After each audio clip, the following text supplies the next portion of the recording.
제가 신학교 때 어떤 분이 어떤 분하고 이렇게 대화를 하게 됐습니다. 근데 이분이 말하면 알 수 있는 그런 대학을 나오고 참 점잖은 분 같은데 이제 저에게 이런 이야기를 해요. 자기가 좀 정신 문제가 있어가지고 이제 이렇게 정신병원에 수용이 됐대요. 자기가 이제 정신병원에서 성경을 백독을 했다는 거예요. 백독을. 성경을 백독을 읽으면서 이렇게 기도를 했는데 이제 이렇게 환상 중에 이제 이렇게 하나님께서 딱 나타나가지고 나는 너의 할아버지다. 그러면서 예수는 내 아들이고 너는 나의 손자다. 그래서 너는 이제 이 정신병원을 나가면 신학교 가서 네가 목사가 돼야 된다. 목사가 돼서 많은 사람들을 가르치고 진리 가운데로 인도해야 된다. 그래서 자기는요, 사명을 받고 신학교에 갔다는 거예요. 들으면서 기가 막힌 거 있죠. 어떻게 하나님이 할아버지고 예수님이 아버지고 자기는 예수님의 아들이요 또 하나님의 손자입니까? 말도 안 되는 그 이야기를 하잖아요. 가만히 보면서 야, 저런 사람을 또 받아들이는 신학교도 문제가 있고 돈으로 들어온 것 같아요. 그러니까 신학교는 아무나 들어옵니다. 신학교는 해서 담배 피는 사람도 있고요. 또 어느 신학교는 동성연애자도 있어요. 다 신학교 나온다고 목사 되는 건 아니지만 그래도 어떻게 저 사람이 목사가 된다고 신학교에 왔을까? 그래서 제가 그랬거든요. 선생님은 신학교 오는 것보다 빨리 정신병원에 가셔서 약을 먹고 치유가 되셔야 된다. 신학교 오실 분이 아닌 것 같다. 그러니까 정신병원에 가셔서 계속 약을 드시라고 해요. 약을 드시면 정신이 그래 좀 온전하게 될 거다. 그리고 이제 정말 평신도로서 헌신해라. 이런 이야기했는데 아니라는 거야. 자기는 하나님께 계시를 받았다는 거야. 환상을 통해 계시를 받았기 때문에 자기는 목사가 돼야 한다는 거야. 아무리 이야기도 말을 못 알아듣는 거 있죠. 근데 가만히 들으면서요. 야, 이래서 이단들이 나오는구나. 이래서 이단의 교주들이 나오는구나. 이런 생각을 제가 이렇게 하게 됐습니다. 그때 신학교 때 제가 또 책 한 권을 읽게 됐어요. 조지 뮬러에 대한 그런 책입니다. 조지 뮬러 5만 번 기도응답 받은 그 조지 뮬러의 책을 쭉 이렇게 읽으면서 이 사람은 굉장히 방탕한 사람이었어요. 방탕해서 알코올 중독자였고 또 이렇게 또 주목 세계에 있었고 이런 완전 불황자였어요. 환경이 그를 그렇게 만든 겁니다. 근데요, 이 사람이 어느 날 하나님의 은혜를 잊게 된 겁니다. 그래서 성경을 읽게 됐어요. 성경을 쭉 읽다가 시편 68편 5절을 읽는 거예요. 하나님은 고아의 아버지시니라. 그때가 이제 1차 대전이 일어나고 많은 사람이 죽고 건물이 무너지고 고아들이 많았다 이 말이에요. 하나님은 고아의 아버지다. 그때요, 하나님의 그 사명을 딱 깨달은 겁니다. 내가 고아원을 지어야 되겠다. 저 전쟁통에 길거리에 버려진 저 고아들을 내가 먹여 살려야 되겠다. 그래 이분이요, 고아원을 세운 거예요. 말씀 속에서 하나님의 음성과 사명을 듣고 고아원을 세운 겁니다. 그래서요, 이분이 정부의 보조 안 받고 순수히 자기가 기도에서 응답받아서 2,000명이 넘는 고아를 먹여 살린 거예요. 대단하잖아요. 근데 이분은요, 어떻게 기도하냐면은, 문제를 딱 만나면은, 일단 그 문제와 관계된 성경을 찾아요. 말씀을 찾고, 그걸 가지고 기도하는 거예요. 하나님, 이런 문제가 왔는데, 하나님 말씀에는 이렇게 돼 있지 않습니까? 그러면, 하나님, 이 말씀대로 되게 해주세요. 하나님 말씀했기 때문에 하나님 이 말씀대로 되게 해주세요. 그렇게 무릎을 꿇고 기도한 겁니다. 그러면요, 그게 응답된 거예요. 그게 5만 번 응답받아. 무슨 일을 선택할 때도 그것과 관련된 말씀을 찾는 겁니다. 말씀에는 뭐라고 말하는가? 그 말씀을 찾아서 그 말씀을 놓고 기도하는 겁니다. 근데요, 한 번은 이제 이 전쟁통이다 보니까 이게 얘들을 다 굶어 죽게 생겼어요. 먹을 게 없잖아요. 그래서 하나님 앞에 간절히 기도하는 겁니다. 하나님 이스라엘 백성들이 광야길 갈 때 만나로 먹이지 않았습니까? 굶어 죽기 때문에 메추라기로 먹이셨지 않습니까? 그러면 이 고아의 아버지이신 하나님께서 이들을 먹이셔야 되지 않겠습니까? 딱 출애굽기 말씀을 가지고 다 기도한 겁니다. 근데 고아원 앞에서 뭐가 꽝 하는 소리가 들린 거예요. 나가보니까 우유를 그냥 한가득 싣고 하던 트럭이 고아원 앞에서 이렇게 뒤집어졌어요. 근데 이제 뭐냐면은 이거를 이제 뭐 차를 다시 세워가지고 이 우유를 가져가려면 이게 시간이 많이 걸린 거라. 근데 우유는 조금만 있으면 변질되잖아요. 그래서 이제 이 우유를 처분을 해야 된다 이 말이에요. 그때 보니까는 고아원이 있는 거라. 그래서 저 고아원에 주면 좋겠다. 그 많은 우유를요 다 고아원에 주는 거예요. 그래서 그 아이들이 굶주리지 않고 이제 이 우유로 배를 채우게 된 겁니다. 이런 식으로 이 사람은 이 조지 뮬러는 5만 번의 응답을 받았어요. 여러분이 꼭 그 서점에 가면 그 조지 뮬러 5만 번 응답 그거 꼭 보기 바랍니다. 그런 책 우리가 다 한번 읽을 필요가 있어요. 자, 두 사람의 차이가 뭘까요? 두 사람의 차이가. 자, 계시라는 말은요, 레버레이션이라고 그랬죠. 베일을 벗기다. 감춰진 것을 드러내서 명확하게 밝히다. 이걸 보고 계시라고 그래요. 하나님이 자신을 계시하신다. 드러내신다. 로마서 16장 25절 27절에도 보면 나의 복음과 그리스도를 전파함은 영세전에 감춰졌다. 이제 드러내셨다 이 말이에요. 뭐로? 계시로 드러내셨다. 계시로. 그 계시를 말하는 겁니다. 그 복음을 이제 우리 시대에 밝히 드러내신 것입니다. 이 그리스도의 복음 전파함을 드러내신 것입니다. 어떻게 해요? 계시로. 구약시대에는 하나님 어떻게 계시하셨습니까? 꿈으로 이렇게 계시하셨어요. 또 환상으로 이렇게 자신을 계시하시고 하나님의 계획을 알리셨습니다. 그 중에 이제 한 인물이 요셉 아닙니까? 요셉이 꿈을 통해서 하나님의 계시를 받은 겁니다. 그게 뭐죠?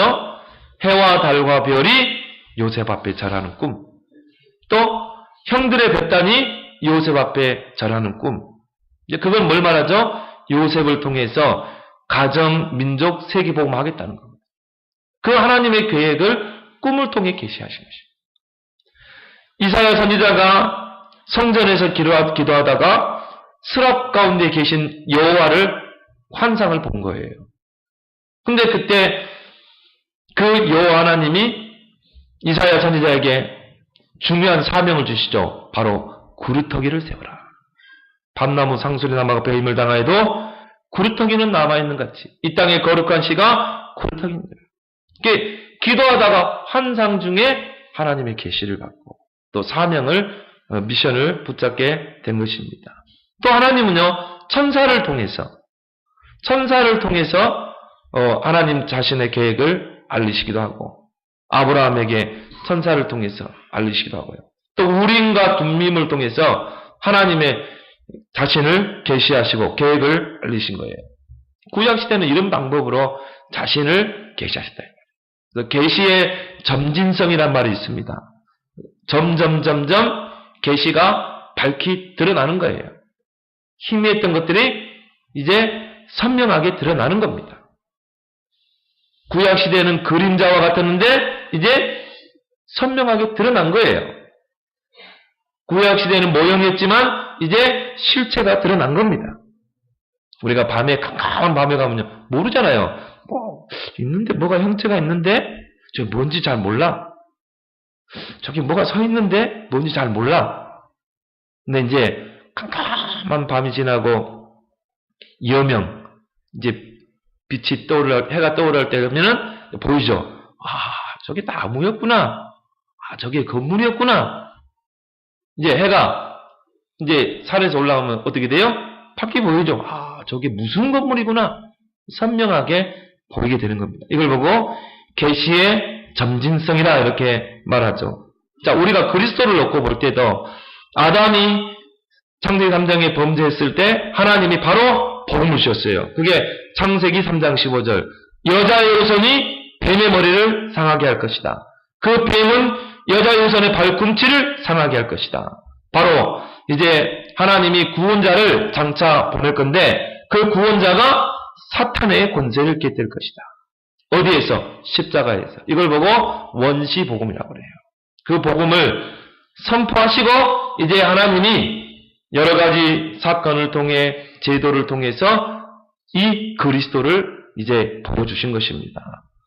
피제사를 통해서, 희생제사를 통해서. 그래서 그리스도 오시기 전까지 피제사를 드렸잖아요. 희생제사를 드렸잖아요. 그걸 통해서 그리스도를 설명한 거예요. 또 노아 홍수 사건 때 심판 때 방주를 지어라. 그 방주 안에 들어가면 살리라. 그 방주를 통해 그리스도를 설명하신 것입니다. 그리스도를 계시하신 것입니다. 또한 우리가 출애굽 사건을 통해서 문설주와 문지방의 어린 양의 피를 희생시켜서 그 피를 발라라. 그럴 때 애굽의 재앙이 떠나가고 출애굽하는 역사를 했잖아요. 그 어린 양의 피를 통해 누구를 설명했어요? 그리스도를. 광야길을 가는 동안에 하나님이 놋뱀을 바라보라. 이스라엘이 범죄했을 때 놋뱀을 만들어 장대에 매달고 전 이스라엘 백성이 그거를 쳐다보게 하라. 그 놋뱀을 쳐다볼 때 불뱀이 사라졌어요. 재앙이 떠나갔어요. 그 놋뱀은 십자가에 높이 들릴 그리스도를 예표한 줄 믿습니다. 광야길을 가는 동안에 하나님이 반석을 깨서 생수를 먹이셨어요. 그 반석이 바로 예수 그리스도를 계시하신 것입니다. 이렇게 그리스도를 여러 번 사건을 통해 제도를 통해 하나님이 계시해 오셨다 이 말이에요. 새 절기를 통해서 우리 절기 예배 드리죠. 유월절 또 맥추절 초막절 지금 추수감사절이죠. 새 절기를 통해 그리스도를 설명하신 것입니다. 그리스도가 십자가에서 구원을 이루실 것이다. 구원받은 백성을 인도하실 것이다. 그 백성을 천국에 들어가게 할 거다. 이게요, 우리의 구원을 설명하거든요. 그리스도를 통한 구원을. 그래서 우리가 1년에 절기를 이렇게 지키잖아요. 또 삼직을 통해서 구약시대 선지자, 제사장, 왕을 기름 부어 세워서 그 삼직을 통해 그리스도를 설명합니다. 자, 그리스도에 대한 계시가 점점 선명해지죠. 그리고 성막을 통해 성전을 통해서 그리스도를 설명하셨죠. 그 약속된 그리스도가 2000년 전에 인간의 몸을 입고 오신 줄 믿습니다. 성육신을 통해서 밝게 드러내버립니다. 계시가 선명하게 된 거예요. 근데 유대인들은 그걸 못 알아봤죠. 근데 베드로가요, 그 그리스도를 앞에 두고 정확한 고백을 했거든요. 주는 그리스도시요 살아계신 하나님의 아들이십니다. 이 고백을 할 때 예수님이요, 바요나 시몬아 네가 복이 있도다. 이를 알게 한 건 혈육이 아니다. 하늘에 계신 아버지다. 내가 너를 반석같이 세워서 내 교회를 세울 것이다. 음부의 권세 해치 못할 것이다. 천국 열쇠를 내게 주겠다. 그리스도를 정확하게 본 겁니다. 그러면서 예수님이 그때부터 이 십자가 이야기를 하셨죠. 그렇다면 우리가 오늘 이 본문을 통해서 예수 그리스도는 모든 계시의 마침 완성이신 줄 믿습니다. 모든 계시가 예수 그리스도로 끝나는 완성됐습니다. 구약시대에는요, 꿈을 통해 환상을 통해 뭔가 이런 천사를 통해서 하나님이 계시하셨어요. 그렇지만 신약시대에 와서는요, 하나님의 계시는 두 가지를 통해 완성됩니다. 첫 번째가 성경 66권이에요. 두 번째가 예수 그리스도입니다. 성경 66권을 통해 하나님의 계시는 완성된 줄 믿습니다. 이 성경 66권이 완성되기 전에는 하나님이 꿈을 통해서 이런 환상을 통해서 계시하셨다 이 말이에요. 근데 성경 66권이 이미 완성됐기 때문에 계시가 완성됐기 때문에 이제는 그런 방법으로 하나님은 계시하지 않습니다. 물론 특별한 경우에 하나님 하시는 경우도 지금도 있어요. 어떤 사람에게 꿈으로 이야기할 수도 있습니다. 어떤 사람에게 음성을 들려줄 수 있습니다. 어떤 사람은 기도하다가 환상 중에 천국을 보기도 합니다. 특별한 경우는 그렇게 하지만은 일반적으로 하나님이 말씀을 통해 자신을 계시하시는 줄 믿습니다. 디모데후서 3장에 보면 뭐라고 그랬어요? 모든 성경은 구원에 이르는 지혜가 있게 합니다. 여러분이 구원받으려면요, 성경을 알면 돼요. 성경 속에 어떻게 구원받는가 다 나와 있어요. 우리 열심히 선행을 하고 공덕을 해서 구원받는 게 아니라 성경이 나와 있다. 그래서 모든 성경은 하나님의 감동으로 쓰여진 것입니다. 하나님의 입김, 호흡이 불어넣어 있다. 그렇기 때문에 이 말씀이 하나님이 성경을 통해서 계시하신다 이 말은, 하나님의 입김이 불어넣어졌다 이 말은, 영감이 불어넣었다 이 말은 지금도 이 말씀을 통해 하나님은 우리에게 계시하시는 줄 믿습니다. 이 말씀 속에서 하나님의 음성을 듣고 말씀 속에서 하나님의 계획과 뜻을 찾아내요. 왜? 계시 중에 계시는 하나님 말씀이기 때문에. 여러분, 저는 그렇게 봅니다. 여러분이 진짜 성경 알고 하나님 말씀 알고 말씀대로 살면요, 진짜 유일성에 응답 받습니다. 진짜입니다. 이 성경에 약속된 모든 축복을 다 받는다. 그래서 성경을 읽어야 되는 거예요. 그래서 성경을 알아야 돼. 근데 우리는요, 내 생각대로 판단해버려요. 선택도 내 생각대로, 내 경험대로, 내 지식대로. 참, 여러분 보면서, 야, 말씀대로 사는 성도들이 그렇게 많지 않은 것 같아요. 여러분 100% 말씀대로 살아보세요. 왜냐면 여러분 경험이 맞고, 여러분 지식이 맞고, 여러분 방법이 맞다 할지라도, 하나님의 말씀은 뭐라고 말합니까? 그럼 처녀들이요, 막 믿음 정보 같은데 결혼할 때 보면, 불신자하고 결혼해요. 그러니까, 전혀 말씀대로 살지 않은 거예요. 이 말씀 속에서 하나님 우리의 길을 비춰주시고, 이 말씀 속에서 우리의 모든 앞길을 보여주시는데, 이 말씀이 내 발에 들면 내 길에 비친데, 이 말씀 붙잡으면 하나도 땅에 떨어지고 성취되는데, 풀도 마르고 꽃도 치들잖아요. 하나님 말씀은 영영이 서리라. 하나님 말씀의 1.1획도 땅에 떨어지지 않고 성취되리라. 말씀만 붙잡고 말씀의 귀를 기울이면 되는데, 여러분 말씀대로 살아보세요. 정말 유일성의 응답 올 줄 믿습니다. 대체나 제 주변에 이렇게 보는 사람들 보면요, 진짜 하나님의 축복받는 사람들 보세요. 진짜요, 말씀에서 떠나지 않습니다. 말씀이 그 인생의 텍스트입니다. 말씀이 그 인생의 기준입니다. 하나님은 다른 것으로 계시하지 않습니다. 말씀, 계시 완성이기 때문에. 그래서 우리를 교훈합니다. 때로는 책망하고 권면하고 하나님의 백성을 바르게 살게 하고 우러 교육하고 모든 선을 행하는 데 능력이 되게 하고. 여러분이 하나님의 말씀대로만 살면요, 불신자들이 보고, 야, 저 사람 진짜 그리스도인 이런다니까요. 우리가 말씀대로 안 살기 때문에 불신자들이 우리를 보고 손가락질 하는 거죠. 하나님은 완성된 이 말씀을 통해 하나님의 뜻과 계획을 알리십니다. 그리고 말씀을 성취시키는 줄 믿습니다. 그래서요, 우리의 신앙의 중심은요, 오직 말씀 중심의 신앙이 되어야 될 줄 믿습니다. 하나님은 말씀을 통해서요, 하나님의 뜻과 계획을 알리십니다. 하나님 말씀을 통해서요, 우리에게 꿈을 보여주십니다.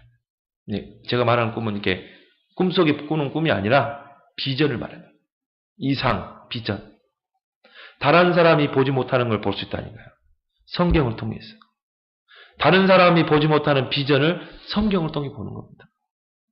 여러분 요셉의 생을 쭉 읽어보세요. 그럼 뭔가 여러분 딱 부딪혀오는 게 있잖아요. 야, 나도 요셉처럼 진짜 언약 제대로 붙잡고 어떤 환경에서도 하나님이 함께 하시는 그 임만을 축복을 누리고 어떤 환경에서 흔들리지 않고 서밋에 도전했다. 그렇죠?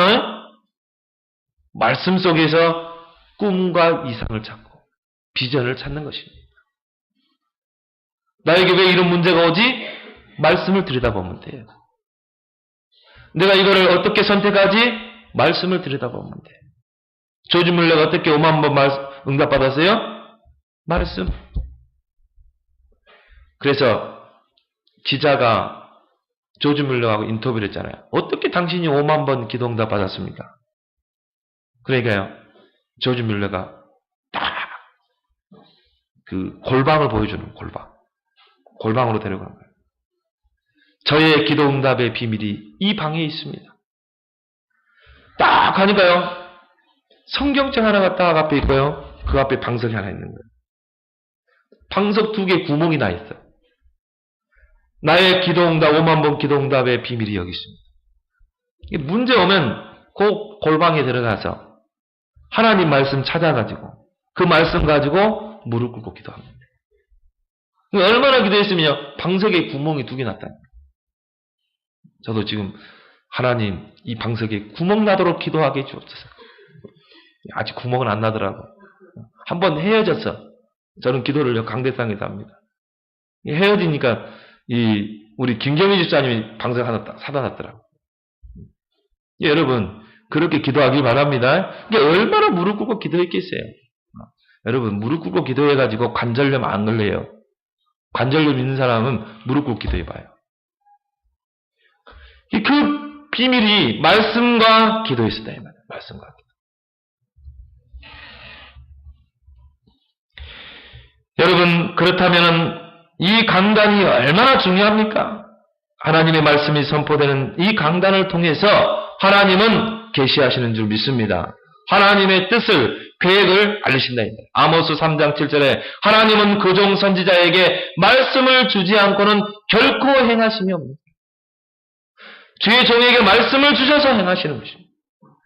주의 종이 강단에서 말씀하지만 이거는 하나님의 말씀으로 드려야 됩니다. 그 말씀을 주지 않고는 결코 행하심이 없느니라. 여러분이 붙잡은 그 말씀을 가지고 전달해 보세요. 골짜기의 마른 뼈들이 다 살아나는 역사가 일어납니다.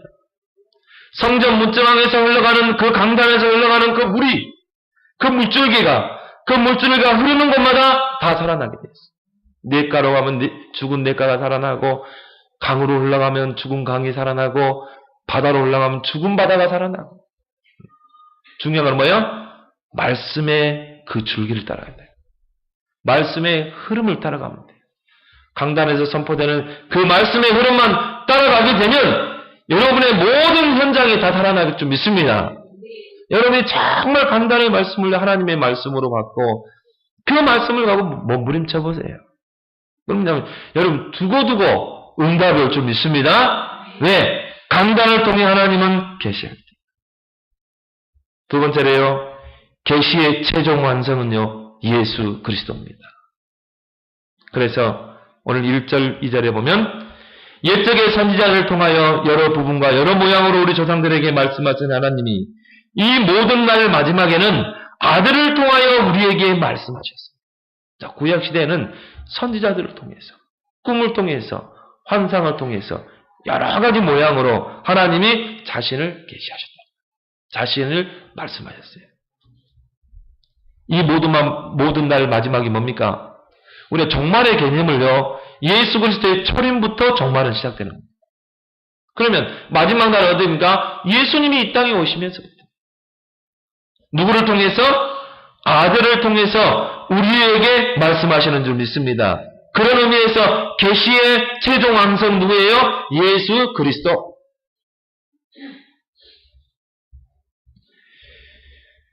예수 그리스도는 모든 계시의 마침인 줄 믿습니다. 로마서 10장 4절에 예수 그리스도는 율법의 계시의 마침이니라. 예수 그리스도의 마침표를 딱 찍어야 돼요. 예수 그리스도의 다른 사람이 없습니다. 다른 이로서는 구원을 받을 수 없어요. 마호메트를 계시했어요? 그렇지 않습니다. 예수 그리스도로 맞춤표를 찍어야 돼. 예수 그리스도는 완전한 구원자인 줄 믿습니다. 여러분 속지 마세요. 안상홍, 누굽니까? 신천지, 이만희 속지 마세요. 예수 그리스도는 계시의 마침이시라. 알파와 오메가다. 처음과 끝. 에베소 1장 10절에 하늘과 땅의 모든 것이 그리스도 안에서 통일되게 되어 있습니다. 모든 게 하늘의 뜻이 이 땅에서 이루어지는데 누구를 통해? 그리스도를 통해. 하늘과 땅을 통일시키는 분이 누구예요? 예수 그리스도. 그러니까 이걸 반대하기 때문에 이단이 나오는 거예요. 예수 그리스도가 마침이 아니라 그러거든. 예수 그리스도의 또 다른 계시가 있다고 이렇게. 그게 몰몬교, 안식교, 이게 이슬람교라. 이 몰몬교의 창시자가 누굽니까? 조셉 스미스입니다. 이 사람이요, 기도하다가 환상을 본 거예요. 기도하다가 천사가 와가지고요, 성경 하나를 줬어. 이게 몰몬경이라. 그래, 이 사람이요, 천사에게 받은 성경이 몰몬경이라. 그 사람 성경 안 있습니다. 몰몬경이 성경이라. 그러니까요, 성경에 또 다른 계시가 있는 거예요. 이게 몰몬교예요. 여러분, 안식일교 있죠? 앨런 화이트, 그 부인이 기도하다가 환상 중에 계시를 받은. 그게 안식일교입니다. 여러분, 마호메트가 동굴에서 기도하다가 천사를 통해 계시를 받은 게 뭐예요? 코란입니다. 이 코란 가지고 다 죽이거든요. 너 알라를 믿을래 죽을래 이거거든요. 무서운 종교입니다. 그러니까 예수 그리스도가 계시의 마침이 아니라는 거예요. 다른 계시가 있다는 거예요. 여러분, 이 세 종교 또 많잖아요. 이만희, 지금 이단들이 얼마나 일어납니까? 거짓 선지자, 적그리스도가 얼마나 일어나고 있습니까? 갈라디아서 1장 7절에 다른 복음, 다른 계시는 없나니 내가 너희에게 전한 복음 외에 다른 복음을 전하면 저주를 받을지어다. 다른 복음, 다른 계시는 없어요. 오직 성경, 오직 그리스도 안에서 계시는 완성된 줄 믿습니다. 오늘 2절에 이 모든 날 마지막에는 아들을 통하여 우리에게 말씀하셨습니다. 왜 하나님은 마지막 때에 오직 예수 그리스도를 통해서 우리에게 말씀하십니까? 이 흑암 시대에 왜 하나님은 오직 예수 그리스도를 붙잡으라고 말합니까?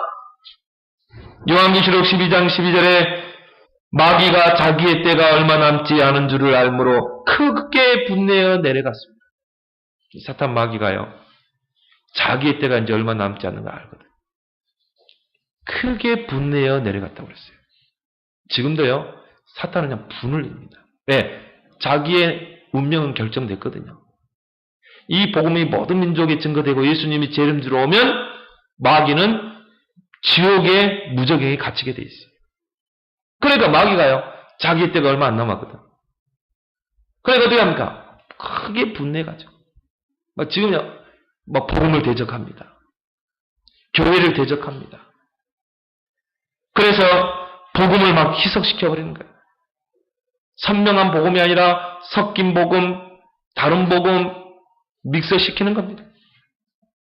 그러면서요, 점점 복음을 사라지게 하는 거예요. 여러분, 지금 교회에 복음이 있던가요?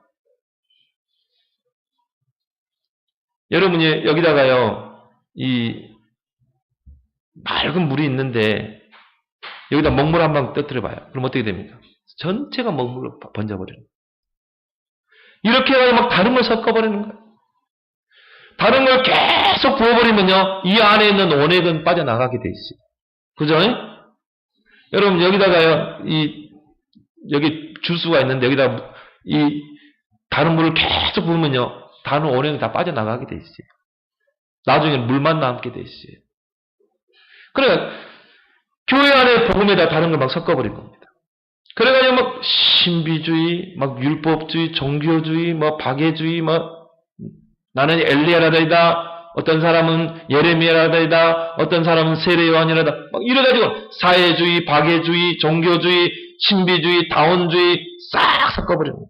그러면요, 복음은 사라져버립니다. 이게 복음을 희석시켜버립니다. 앞으로 더 할 겁니다, 아마. 그러면서요, 교회를요, 무기력하게 만들 거예요.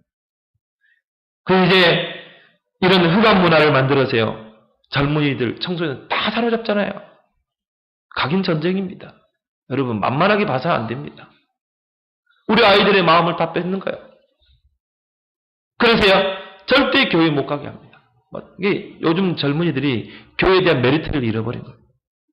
잘 빠져나가잖아요. 주일학교 죽어가잖아요. 왜? 세상 건 너무 화려하거든. 특히 영상 매체가 나오면서요, 우리 아이들이 급속도로 각인됩니다. 우리가 바라보만 봐야 돼요? 어떻게 해야 됩니까? 맞서서 같이 각인 전쟁해야 돼요. 생명 걸고 해야 되는 줄 믿습니다. 신명기 6장 4절 5절. 우리 부모가 먼저 말씀을 새기고 우리 자녀들에게 부지런히 각인시켜야 돼요. 그래서 이 흑암 시대에 우리 아이들이 서밋으로 서서 이 시대를 복음으로 변화시켜야 될 줄 믿습니다. 사단이요, 흑암으로 시대를 잡는 겁니다. 이제 앞으로는요, 복음 전파자들을 핍박할 겁니다. 요 계시록이 다 나와 있잖아요, 그죠? 네 짐승이 일어나가지고 교회를 핍박하고 진짜 전도자들을 막 죽이고 그런 역사 일어납니다. 두 증인이 일어나세요. 생명 걸고 복음을 전합니다. 마지막 때. 두 증인이 저와 여러분을 믿습니다. 진짜 그리스도로 담니다. 순교하면서까지 복음 전해요.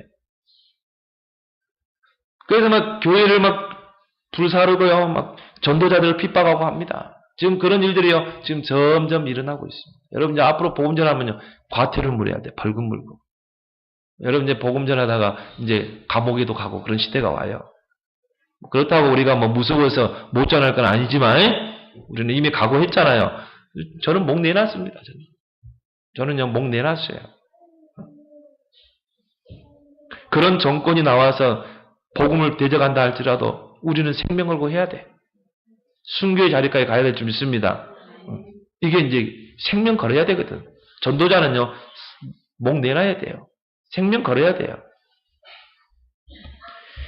그래서 디모데후서 3장에 고통의 때가 오고 많은 사람들은 영적 문제로 시달립니다. 그럴 수밖에 없어요. 점점 영적 문제, 이제 시달리는 사람 더 많이 나옵니다. 막 정신적으로 시달리고, 막 우울증에 시달리고, 막 공황장애에 시달리고, 조울증에 시달리고, 뭔가 모르는 막 이 육신의 질병, 막 이런 중독에 빠지고, 사도행전 10장 38절에 마귀에게 눌린 자, 마귀에게 눌려서 오는 병들이 있습니다. 막 이런 것들 계속 일어나요. 견디지 못해가지고 막 사람 죽이고, 토막 내고, 사람이 할 짓이 아니에요. 이제 여러분, 주차장에 주차할 때도요, 그럼 CCTV 딱 있는데 거기서 돼요. 또 사람이 딱 있는 거 보고 주차해야 돼요. 왜? 이번에 그 부녀자, 대형마트 거기 주차장에서 부녀자 납치해가지고 죽였잖아요. 이런 시대라니까요. 이런 난리 소문이 이제 계속 마태복음 24장에 난리와 소문이 일어날 것이다. 저체의 전쟁이 일어나고, 개건이 일어나고, 거짓 선지자 일어나고, 적그리스도가 일어나고, 이거는 시작일 뿐입니다. 그래서 우리는 그리스도의 필연성, 그리스도의 절대성을 붙잡고 오직 그리스도 붙잡아야 할 줄 믿습니다. 왜? 말세 때는 하나님이 그리스도를 통해서 말씀하신다. 그래서 우리는 이건 선택사항이 아니에요. 오직 그리스도 돼야 될 줄 믿습니다. 오직 그리스도 붙잡아요. 그걸 안 하면요, 우리가 이 시대를 살릴 수 없어요. 그렇다면 우리가 두 번째로 기억할 건 뭡니까? 예수 그리스도를 우리가 언약으로 붙잡을 때 유일성의 응답, 재창조의 역사가 일어날 줄 믿습니다. 그래서 오늘 2절 하반절에 보면 뭐라고 나왔습니까? 이 아들을 만유의 상속자로 세우셨다. 그 말은 뭘 말하죠? 예수 그리스도 안에 다 있다. 또 그로 말미암아 모든 세계를 지으셨느니라. 모든 세계가 예수 그리스도로 말미암아 창조된 줄 믿습니다. 그래서 골로새서 1장 16절 18절 만물이 그에게서 창조되었고 그로 말미암아 창조되었고 그를 위하여 창조되었고 그는 만물의 으뜸이 되시라. 창조주라 이 말이에요. 근데 이게 창세기 3장 사건으로 인해서 그 만물 안에 창조 세계에 죄가 들어오게 된 겁니다. 타락하게 된 겁니다. 그래서 하나님이 그 독생자 예수를 이 땅에 보내신 것입니다. 그 아들을 이 땅에 보내사 십자가를 지게 하심으로 이제 예수 그리스도를 통해서 재창조의 역사를 이루고 계신다. 재창조의 역사. 예수 그리스도를 통해서 구원의 역사, 생명의 역사, 하나님의 나라의 역사를 이루고 계시는 줄 믿습니다. 이 도구로 교회를 세운 거예요. 이 일을 위해 전도자를 세운 겁니다. 여러분, 예수 생명이 들어가면요, 사람 바뀝니다. 새로운 피조물이 되게 돼 있어요. 대충 알고 영접해서 그렇지, 진짜 예수 그리스도 알고, 진짜, 그래, 예수 그리스도 아니면 안 되구나. 야, 내 문제가 이 창세기 3장이었는데, 정말 이 그리스도 붙잡아야지, 이 그리스도만이 생명이구나. 그리고 영접해야 돼요. 그러면요, 새로운 피조물로 바뀐다니까요. 재창조 역사가 일어납니다. 진짜요, 알코올 중독자가 진짜 예수 그리스도 알고, 야, 내가 이 사단에게 속았구나. 사단이 나를 끌고 다니면서 이 술을 먹게 했구나. 야, 내가 이 예수 그리스도만 몰랐구나. 예수님이 이 땅에 오신 것은 마귀의 일을 멸하게 하셨구나.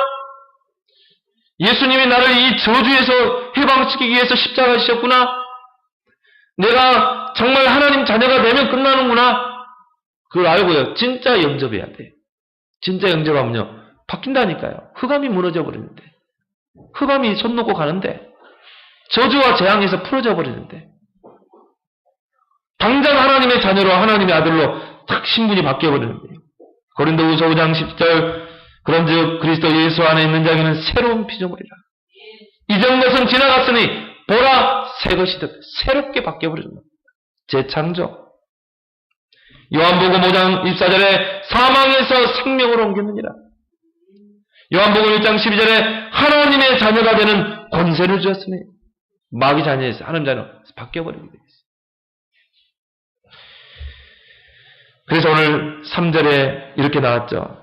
이는 하나님의 영광의 광채요 그 본체 형상이라. 그의 능력의 말씀으로 만물을 붙드시며 죄를 정결하게 하는 일을 하시고 높은 곳에 계신 지극히 크신 이의 우편에 앉으셨느니라. 자, 그의 능력의 말씀이 뭡니까? 복음? 복음으로 만물을 붙드시고 죄를 정결하게 하는 일을 하시는 줄 믿습니다.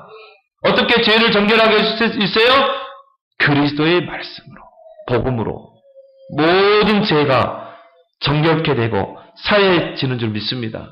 지금도 그 일을 통해 하나님이 재창조의 역사를 이루고 계시는 거예요. 그래서 여러분이 오늘 여기 온 여러분들이 정말 예수 그리스도 붙잡길 바랍니다. 예수 그리스도를 언약으로 붙잡을 때요, 재창조의 역사가 일어나게 되어 있어요. 진짜 예수 그리스도 언약 붙잡고 재창조에 도전하길 바랍니다. 정말 여러분이요, 그리스도로 담나무면 다 바뀝니다. 완전히 바뀌게 되어 있어요. 재창조로 바뀌게 되어 있어요. 여러분에게 있는 문제 있습니까? 치유되게 되어 있어요. 해결되게 되어 있어요. 영적인 문제로 오는 문제는요, 내 힘으로 해결 안 됩니다. 오직 그리스도로만 해결돼요. 왜? 영적인 문제로 인하여 내게 와 있는 문제는요, 거기에 사단이 개입되기 때문에 그리스도가 아니면 해결할 수 없어요. 왜? 사단을 이길 수 있는 분은 누구예요? 오직 예수 그리스도. 정말 흑암에 잡혀 정신문제 왔다. 이건 흑암의 역사에서 온 문제 아닙니까? 진짜 예수 그리스도를 언약으로 붙잡게 되면 흑암이 떠나가기 때문에 치유되는 겁니다. 내가 뭔가 알코올 중독이 잡혀있다. 뭔가 마약에 잡혀있다. 이 마약이란 말이에요, 마귀약이거든요. 마귀약. 그러니까 못 끊는 거예요. 왜? 마귀에게 잡혀버리기 때문에. 영적 문제로 이 중독이 잡혀버린 겁니다. 여러분, 아무리요, 마약 환자들 피 갈고, 피 다 뽑아내고, 새 피 갈고 해야 돼요. 안 되게 돼 있어요. 왜 그런지 압니까? 영적 문제는 그대로 있기 때문에. 이 영혼이 하나님 떠나서 마귀에게 사로잡혀 있기 때문에 피를 다 갈아도 마약 또 합니다. 알코올 중독자들 정신병원에 가다 놔도 밖에 나오면 또 해요. 왜 그래요? 그 배후에 사단 마귀가 있기 때문에. 그래서 예수 그리스도를 알고 붙잡을 때 무너질 줄 믿습니다. 여러분에게 있는 문제 있습니까? 오늘 예수 그리스도 붙잡고 재창조에 도전하는 여러분 되기를 바랍니다. 초대교회가요, 이 언약을 붙잡습니다. 그리고 더불어 마음을 갖춰 오로지 집중하니라. 근데 오순절에 불과 바람 같은 역사가 일어나고요. 재창조 역사가 일어나죠. 교회도 마찬가지입니다. 모든 성도가 오직 그리스도, 하나님 나라, 성령 충만, 언약 붙잡고 전 성도가 집중하고 하나 될 때 이런 재창조 역사는 지금도 일어나는 줄 믿습니다. 그러면 결론적으로요, 이 예수 그리스도 안에는요 엄청난 권세가 있어요. 여러분 말로 표현할 수 없는 권세입니다. 여러분 그 그리스도의 권세를 사용하고 누리는 여러분 되길 바랍니다. 대부분 신자를 보면 예수 그리스도 안에 엄청난 권세가 있다는 걸 몰라요. 모르기 때문에 사용을 못하는 거예요. 알면 사용하잖아요. 여러분 예수 그리스도의 권세는 천군 천사를 움직이는 권세예요. 여러분 눈에 보이지 않는 천군 천사가 예수 그리스도 이름으로 기도할 때 천군 천사가 동원되는 거예요. 여러분 예수 그리스도의 권세는 하늘 보좌, 천국 보좌를 움직이는 권세인 줄 믿습니다. 그래 여러분이 예수 그리스도에 기도하면요 천국 문이 열리게 돼 있어요. 예수 그리스도의 권세는 사단과 흑암 세력을 결박하는 권세입니다. 누가복음 10장 19절에 너희가 뱀과 정갈을 밟으며 원수의 모든 능력을 제어할 뭘 줬어요? 권능을 줬어요. 마가복음 16장에 너희가 내 이름으로 귀신을 쫓아내며 뱀을 죽으며 병든 자에게 손을 놔리라.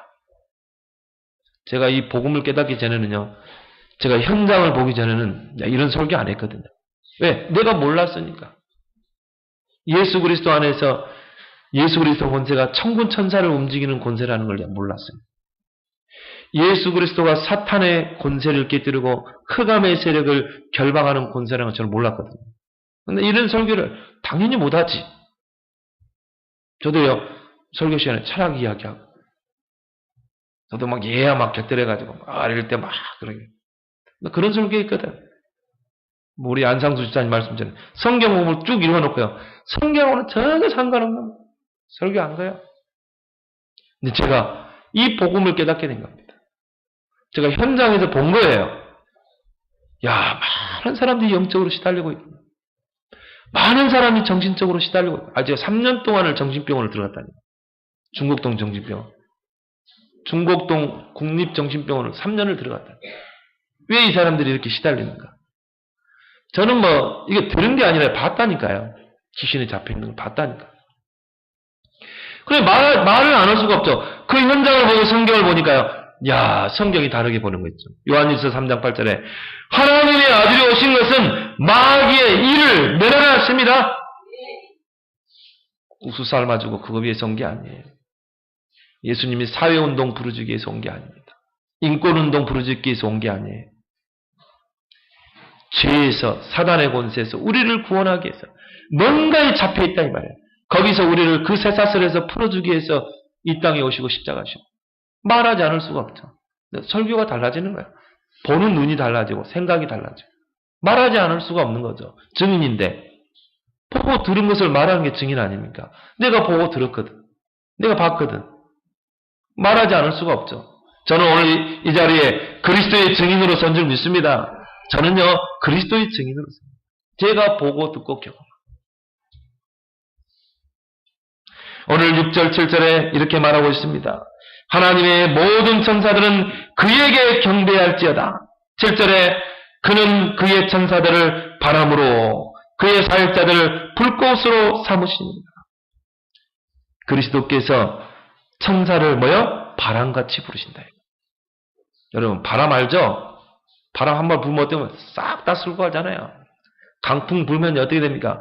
다 휩쓸어 가잖아요. 예수 그리스도 이름으로 기도하면 이 바람같이 천사가 동원될 줄 믿습니다.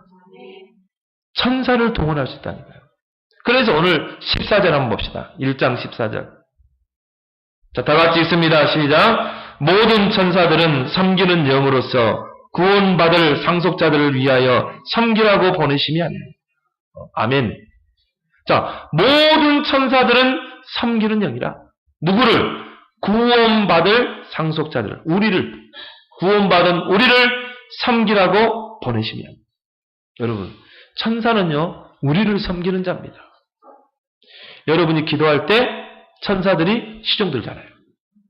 요한계시록 8장에 보면 우리가 기도할 때 우리 기도를 다 가지고 하나님 앞에 가는 거예요.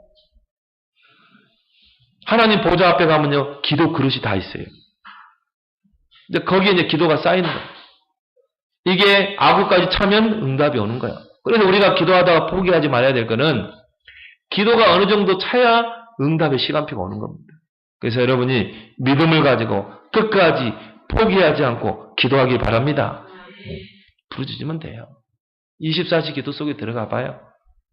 24시 하나님 응답하지. 그잖아요. 그 응답도 천사들이 가지고 오는 거예요. 그러니까 기도를 심부름하고 응답을 가지고 오는 게 누구예요? 천사. 천사는요, 능력이 있습니다. 기스기야 왕이 기도할 때 아수르 군사 18만 5천이 예루살렘을 에워싸고 있는데 히스기야의 그 기도에 천사가 동원돼 가지고 이 아수르 군사를 다쳤잖아요. 사도행전 12장에 베드로가 갇힌 그 옥문을 천사를 통해 열었잖아요. 지금도 그 일은 눈에 보이지 않게 일어나는 줄 믿습니다. 저는 믿습니다. 오늘 성경의 말씀입니다.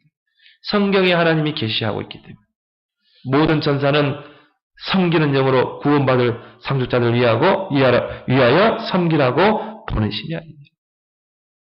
여러분 누리기 바랍니다. 저는 천사 동원 많이 시켜요. 하나님, 내가 오늘 기도할 때 천사들을 동원해서 하나님 내 기도에 심부름하게 해주옵소서. 하나님 오늘도 천사를 통해 나를 지켜주옵소서. 그리스도의 권세입니다. 오늘 7절에 그의 사역자들을 불꽃으로 삼느니라. 전도자들을 불꽃같이 사용하신다니까요. 여러분 불꽃이 다음 어떻게 합니까? 다 살아버리잖아요. 불이 지펴지면 집 다 타잖아요. 그만큼 전도자는 능력이 있는 것입니다. 왜? 그리스도께서 우리와 함께 하시기 때문에. 그리스도께서 하늘과 땅의 권세로 전도자를 붙잡고 하나님이 일하신다. 그래서요, 신앙생활이라는 건 뭡니까? 그리스도의 권세를 사용하고 누리는 것인 줄 믿습니다. 이번 추석 명절, 어떤 회사는 목요일부터 시작된다는데, 여러분, 이번 추석 명절에 권세 진짜 사용하길 바랍니다. 추석 하면 뭐합니까? 제사 지내, 제사. 근데 대부분 불신자들은요, 제사 지내면 죽은 조상이 온대. 죽은 아버지가. 그리고 제사밥 먹는다고 그러잖아요. 성경은요, 뭐라고 그럽니까? 고린도 10장 20절에 대저 이방인의 제사하는 것은 조상에게 하는 게 아니라 귀신에게 합니다. 그러니까 제사 지낼 때 귀신이 오는 겁니다. 아버지 흉내 낼 수 있어요. 귀신이 오는 거예요. 누가복음 16장에 보면 천국과 지옥은 오고 갈 수 없고 현세와 내세도 오고 갈 수 없어요. 귀신이 흉내내고 오는 거예요. 제사 지낼 때 우리 가문의 모든 귀신들이 총동원된대요. 근데 그 옆에 우리 아들을 절하게 할 거예요? 큰일 납니다. 그 가문의 영적 문제가 후손에게 그대로 오는 거예요. 가문의 재앙이 후손에게 그대로 가는 겁니다. 그 부분과 싸워야 한다 이 말이에요. 그리스도의 권세로 천사를 동원시켜서 영적으로 싸워서 우리 가문의 가정에 이 흑암 제사 문화가 무너지도록 여러분이 싸우기 바랍니다. 그리스도의 좋은 군사로 여러분이 이번에 추석 때 파송되기 바랍니다. 우리 유일이가요, 둘째가 초등학교 1학년이잖아요. 근데 이제 선생님이 이렇게 이제 제사를 이렇게 음식을 이렇게 차리면서 애들 다 보는 앞에서 종이로 이렇게 했는가 봐. 야, 이거는 배인데 배는 여기다 놓고 굴비는 여기다 놓고 여기다 밥 놓고 국 놓고 이렇게 제사 지내는 거야. 그러면서 다 이렇게 얘들 앞에서 알려주더래요. 그러면서 이제 야, 우리 한 줄로 서서 절하자. 조상들에게 절해야 한다고 딱 절하자고 그러니까 우리 유래가 안 돼요 그러더래요. 그래서 왜 안 되는데 그러니까 제사 지내는 것은 귀신에게 하는 거예요. 그래서 나는 하나님 자녀이기 때문에 우리 유리가 얼마나 선생님이 똑똑하게 이야기했냐면, 또리또리하게 이야기했냐면, 나는 하나님 자녀이기 때문에 제사상 앞에 절할 수 없습니다. 대신 이 음식을 놓는 거는 제가 하겠습니다. 근데 절은 할 수 없습니다. 너무 정확하게 이야기했잖아요. 그죠? 여러분이 막 어떤 사람은요, 나 뭐 그리스도이니까 뭐 제사도 안 지내러 가? 막 이러잖아요. 그래가지고 막 불신 가족들이 더 예수를 안 믿어. 그러지 말고 어떻게 해요? 제사 음식 만들어. 그래가지고 이 상만 차리고 절망하지 마세요. 음식 이건 아무 상관없어. 제사상에 올린 음식 먹어도 괜찮아요. 맛은 없어. 음식은 우리를 하나님 앞에 세우지 못해요. 먹어도 괜찮고 안 먹어도 괜찮아요. 우리 아들이 그랬대 말이에요. 선생님한테. 그래 선생님이요. 그러면 교회 다니는 친구들은 절하지 말고 교회 안 다니는 친구는 절하라고. 야, 우리 아들이요. 그 간증을 그 이야기를 딱 하는데요. 야, 이 각인이 무섭구나. 각인이. 목사님이 설교 때마다 그 이야기하거든. 우상 숭배, 제사에 대해서. 애들에게 각인된 거예요. 이게. 우리 아이들은 앞으로 시대 살릴 줄 믿습니다. 이들은 이제 시대의 흑암 문화를 다 바꾸는 겁니다.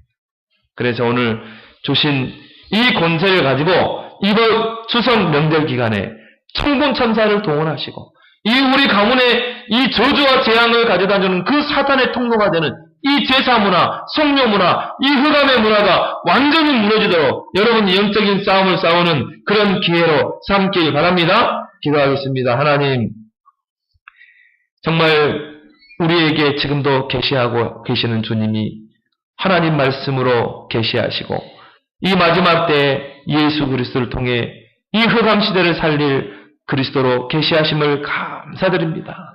말씀 중심의 신앙이 되고 말씀의 흐름을 따라가며 오직 예수 그리스도 언약 붙잡고 흑암 영적 시대를 살리는 전도자 되게 해 주옵소서.